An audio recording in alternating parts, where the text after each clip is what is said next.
Space లో కాంతిని కూడా బయటకు రానివ్వని ఒక రహస్యమైన వస్తువు ఉంది. దాన్నే బ్లాక్ హోల్ అంటారు. బ్లాక్ హోల్ అంటే ఏమిటి? అవి నిజంగా భూమిని మింగేస్తాయా? ఈ వీడియోలో పూర్తిగా తెలుసుకుందాం. బ్లాక్ హోల్ అంటే ఏమిటి? బ్లాక్ హోల్ అనేది చాలా బలమైన గురుత్వాకర్షణ కలిగిన స్పేస్ లోని ఒక ప్రాంతం. దాని ఆకర్షణ అంత బలంగా ఉంటుంది కాబట్టి కాంతి కూడా బయటకు రాలేదు. అందుకే దాన్ని మనం నేరుగా చూడలేం. కేవలం దాని ప్రభావం ద్వారానే గుర్తించగలుగుతాం. బ్లాక్ హోల్స్ ఎలా ఏర్పడతాయి?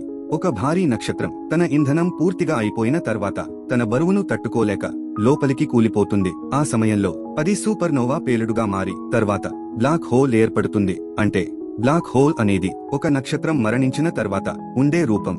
బ్లాక్ హోల్ లోపల ఏముంటుంది? బ్లాక్ హోల్ మధ్యలో సింగ్యులారిటీ అనే ఒక భాగం ఉంటుంది. అక్కడ సమయం, స్థలం అన్నీ పనిచేయవు. మన భౌతిక శాస్త్ర నియమాలు అక్కడ పూర్తిగా ఫెయిల్ అవుతాయి. అందుకే బ్లాక్ హోల్ లోపల నిజంగా ఏముంటుందో ఇప్పటికీ శాస్త్రవేత్తలకు పూర్తిగా తెలియదు.